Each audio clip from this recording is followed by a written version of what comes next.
নতুন বাংলাদেশের বুনিয়াদকাল ২০২৪-এর জুন, জুলাই, আগস্টের দিনগুলো। বাংলাদেশের রাজনীতির গতিপথ পাল্টে দেয়া এই মাহেন্দ্রক্ষণ মানুষের মনে জায়গা করে নিয়েছে ৩৬ জুলাই নামে।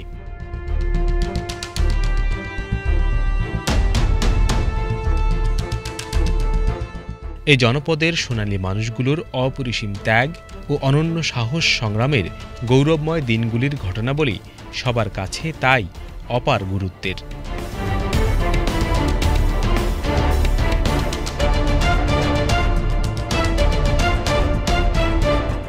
ফ্যাসিবাদী শাসনামলে চিরে চ্যাপ্টা গণমাধ্যম সে ইতিহাসের অল্পই ধারণ করতে পেরেছিল। গণ আন্দোলনের অগণিত গল্প ছড়িয়ে আছে ইন্টারনেটের নানা ছত্রে। অন্তর্জালের সামাজিক মাধ্যমেই তরুণ প্রজন্ম জেনজি নিজেদের তুলে ধরেছিলেন আন্দোলনের সময়কালে। আওয়ামী লীগের সন্ত্রাসী বাহিনীগুলোর পাশাপাশি সরকারের নৃশংসতার প্রমাণ তুলে ধরার বড় মাধ্যমই ছিল ওয়েব। এখানে জমানো স্মৃতির পাহাড় আলোকবর্তিকা হয়ে দিশা দেবে আগামীর পথ চলায়।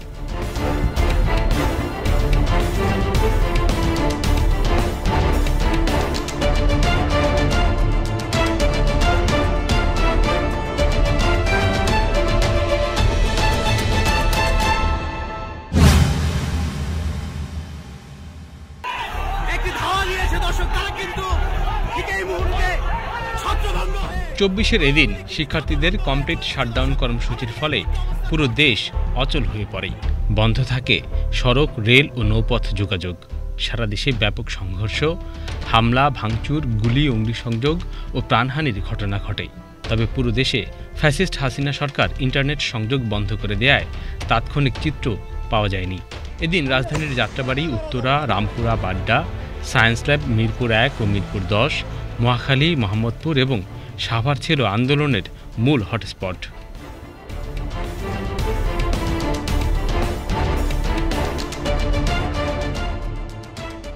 ঢাকার বাইরে বিভিন্ন জেলাতেও ব্যাপক বিক্ষোভ ও সংঘর্ষ হয়। ফ্যাসিস্ট হাসিনার পুলিশ ও বিজিবির নৃশংস গুলিতে কমপক্ষে ১১৯ জন ছাত্র জনতা এদিন শাহাদাত বরণ করেন। এদিন আন্দোলন গণবিস্ফোরণে রূপ নেয়। রাজপথে শিক্ষার্থীদের চাইতে বেশি ছিল নানান শ্রেণী পেশার মানুষ। এদিন প্রধানমন্ত্রী ও ঢাকা বিশ্ববিদ্যালয়ের ভিসির পদত্যাগের দাবিতে পদযাত্রা করেন ঢাকা বিশ্ববিদ্যালয়ের বিএনপিপন্থী সাদা দলের শিক্ষকরা। আইনশৃঙ্খলা বাহিনী ব্যাপকভাবে প্রাণঘাতী অস্ত্র ব্যবহার করে। নির্বিচার গুলিতে প্রাণ যায় ছাত্র, শ্রমিক, ক্ষুদে ব্যবসায়ী থেকে শুরু করে নিষ্পাপ শিশুদের। দেশ জুড়ে রোনাজারি চলে নির্যাতিত মানুষের। সরকারের অকল্পনীয় বর্বরতায় হতবাক হয়ে পড়ে পুরো জাতি। হতাহতের ব্যাপকতার খবর দিয়ে পত্রিকাগুলো জানায় প্রতি মিনিটে 2টি অ্যাম্বুলেন্স আসছে ঢাকা মেডিকেলে। সব হাসপাতালে তৈরি হয় হৃদয় বিদারক পরিস্থিতির। থমথমে অবস্থায় গুমরে কাঁদে বিবেকবানরা। রাস্তায় প্রতিবাদ মিছিলে যোগ হয় আরও মানুষ। নির্দয় পাষাণ আওয়ামী শাসনযন্ত্র থেকে মুক্তির তাগিদ আরও জোরালো হয় জনতার মাঝে। এদিন আন্দোলনের নেতৃত্ব ভেঙে দিতে মরিয়া হয়ে ওঠে ফ্যাসিবাদী গোষ্ঠী। সমন্বয়কদের হন্য হয়ে খুঁজতে থাকে গোয়েন্দা বাহিনীগুলোর সঙ্গে পুরো শাসনযন্ত্র। ইন্টারনেট যোগাযোগ বন্ধ থাকায় আন্দোলনের প্রকৃত অবস্থা নিয়ে ধোঁয়াশা তৈরি হয়। টেলিভিশনগুলোর খবর নিয়ন্ত্রণে নিয়ে নানা গুজব প্রচার করে সরকার। সমন্বয়কদের দ্বিতীয় সারির নেতারা এদিন সামনে চলে আসেন। 9 দফার বলিষ্ঠ ঘোষণা দেন তারা। দাবিগুলো হলো: দফা 1, প্রধানমন্ত্রী শেখ হাসিনাকে ছাত্র নাগরিক হত্যার দায় নিয়ে জাতির কাছে প্রকাশ্য ক্ষমা চাইতে হবে। দফা 2, আইনশৃঙ্খলা রক্ষাকারী বাহিনী ও দলীয় ক্যাডার এবং সন্ত্রাসী কর্তৃক ছাত্র নাগরিক হত্যার দায় নিয়ে স্বরাষ্ট্রমন্ত্রী, সড়ক পরিবহন ও সেতুমন্ত্রী, শিক্ষামন্ত্রী ও আইনমন্ত্রীকে পদত্যাগ করতে হবে। ইন্টারনেট শাটডাউন করে দেশে ডিজিটাল ক্র্যাকডাউন করায় তথ্য প্রতিমন্ত্রীকে পদত্যাগ করতে হবে। আন্তর্জাতিক মিডিয়ায় শহীদ শিক্ষার্থী এবং আন্দোলনরত শিক্ষার্থীদের ড্রাগ এডিক্ট বলে কুরুচিপূর্ণ ও মিথ্যা বক্তব্য দিয়ে আন্দোলনকে ভিন্ন খাতে প্রভাবিত করার চেষ্টা করায় তথ্য প্রতিমন্ত্রীকে পদত্যাগ করতে হবে। দফা 3, ঢাকাসহ যত জায়গায় ছাত্র নাগরিক শহীদ হয়েছে সেখানকার ডিআইজি, পুলিশ কমিশনার ও পুলিশ সুপারদের চাকরি থেকে বরখাস্ত করতে হবে।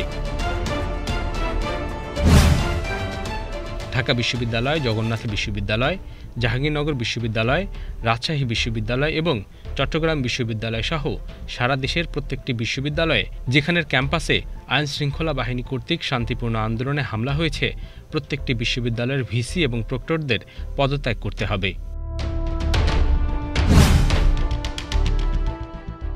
দফা ৫। যে পুলিশ, বিজিবি, র্যাবের সদস্যরা শিক্ষার্থীদের উপর গুলি করেছে, ছাত্রলীগ, যুবলীগ সহ যে সকল সন্ত্রাসীরা শিক্ষার্থীদের উপর হামলা করেছে এবং যে সকল ম্যাজিস্ট্রেট গুলি চালানোর নির্দেশ দিয়েছে, তাদের আটক করে হত্যা মামলার আসামি করতে হবে। দফা ৬। ঢাকা বিশ্ববিদ্যালয়, জগন্নাথ বিশ্ববিদ্যালয়, জাহাঙ্গীরনগর বিশ্ববিদ্যালয়, রাজশাহী বিশ্ববিদ্যালয় এবং চট্টগ্রাম বিশ্ববিদ্যালয় সহ সারা দেশের প্রত্যেকটি বিশ্ববিদ্যালয় এবং শিক্ষা প্রতিষ্ঠানে ছাত্রলীগ নামক সন্ত্রাসী সংগঠন সহ সকল দলীয় লেজুরভিত্তিক ছাত্র রাজনীতি নিষিদ্ধ করে দ্রুততম সময়ে নিয়মতান্ত্রিকভাবে ছাত্র সংসদ কার্যকর করতে হবে। দফা ৭। দেশব্যাপী যে সকল ছাত্র নাগরিক শহীদ এবং আহত হয়েছে, তাদের পরিবারকে অতি দ্রুত সময়ের মধ্যে যথাযথ ক্ষতিপূরণ দিতে হবে। দফা ৮। অবিলম্বে সকল শিক্ষা প্রতিষ্ঠান ও হলগুলো খুলে দিতে হবে। কারফিউ তুলে নিয়ে সারা দেশের সমস্ত ক্যাম্পাসে মোতায়েনকৃত পুলিশ, র্যাব, বিজিবি, সোয়াত এবং আর্মি তুলে নিতে হবে।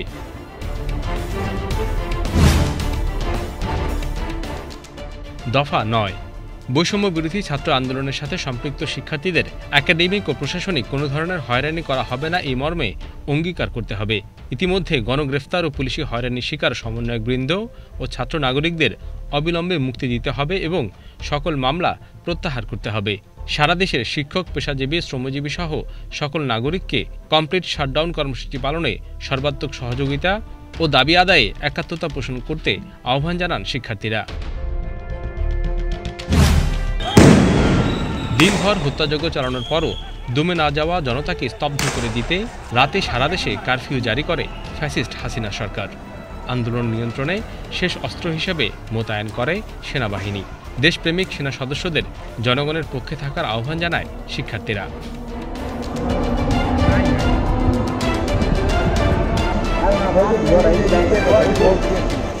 ভুলে যাই আমি, ভুলে যাও তুমি, ভুলে যাও পুরো জাতি, কিভাবে মানুষ মরেছে অকালে, কিভাবে কেটেছে রাতে। আমি ভুলে যাই কিভাবে বুলেট চিত্র করেছে মুগ্ধকে, তুমি ভুলে যাও আবু সাইদের বিশ্বাসে ভরা বুকটাকে।